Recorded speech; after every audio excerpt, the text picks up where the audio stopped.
Welcome back to the Prepared School Psych Podcast. I'm your host, Jenny Ponzuric. Today, I am tackling part 3 of what is likely 4 episodes in our mini series on overlapping eligibilities. If you missed the first 2 episodes, you may want to pause and go back and listen to those so you can make sure you know what I mean by the term overlapping eligibilities. But that decision, like so many, is completely up to you.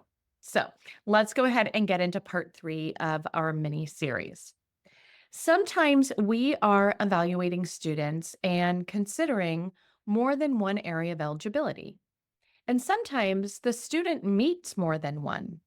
For some areas of eligibility, like a visual impairment and an intellectual disability, rarely do we have long conversations about which eligibility is the right one.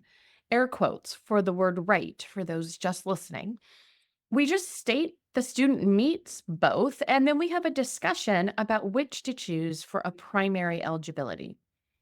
However, when we have students that meet eligibility criteria for both an emotional disability and a health impairment, for example, or a student that meets criteria for both a learning disability and autism, many psychs have a big pause. I have lots of conversations on this topic during specific trainings I provide for school districts. And sometimes it isn't an either or, but a both and. And that is okay. You have gone through each criteria separately, and the student clearly meets both. Okay, now talk about that at the IEP meeting and then discuss which one the team thinks is primary.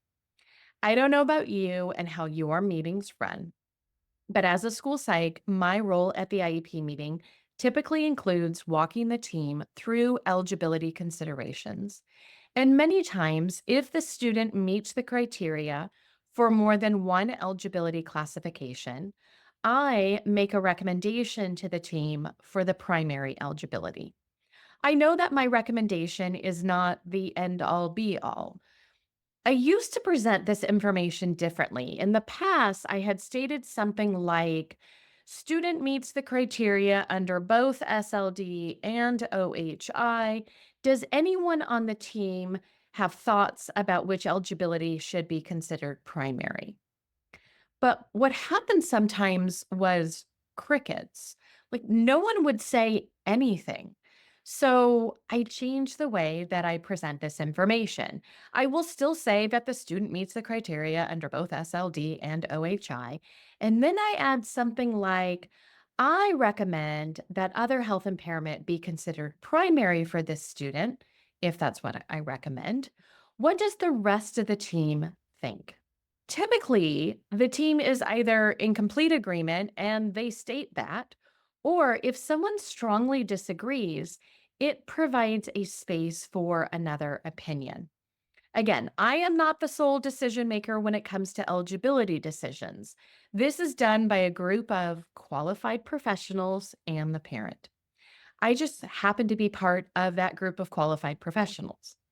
And remember something I said, I believe back in part 1 of this mini series. Eligibility does not drive service.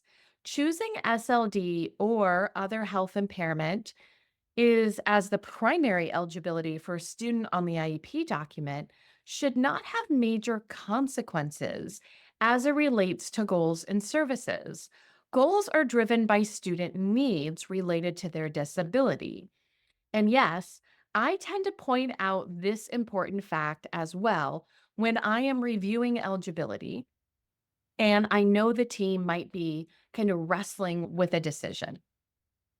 Now, if you are looking for some concrete examples of eligibility write ups when more than one classification is being considered and explaining different eligibility criteria allowed in a meeting, these are just a few of the things that I'm going to be sharing in the 2 part series inside the Prepared School Psych community coming in early 2025.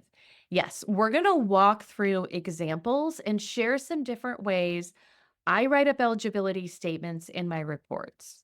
Now, if you're already a member of the Prepared School Site community, Awesome. Watch your Monday emails for all the details and mark your calendars if you want to join live. If you are not yet a Prepared School Psych community member, now might be the perfect time for you to join. You will get access to this 2-part live training and the replay if you have other plans already on the days. Plus, you get all of our resources, video replays, and access to me and my 4 content specialists who all want to answer your questions.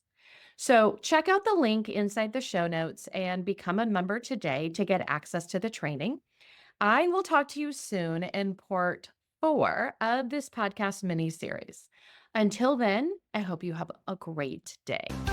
That concludes another episode of the Prepared School Psych Podcast. And I hope today's discussion equipped you not just with knowledge, but also the confidence to take action. Remember, every conversation we have and every resource we share builds a bridge towards a more inclusive and empowering learning landscape for our students. If you enjoyed this episode, be sure to subscribe to the podcast for more insightful conversations and resources to support your journey. Share this podcast with colleagues. We would love it if you would also rate and review the podcast. Thank you for tuning in. Just a reminder, everyone, the information and advice provided in this podcast are for guidance purposes only, and all listeners are required to follow both federal and state law and their own school district guidelines and policies. Thank you.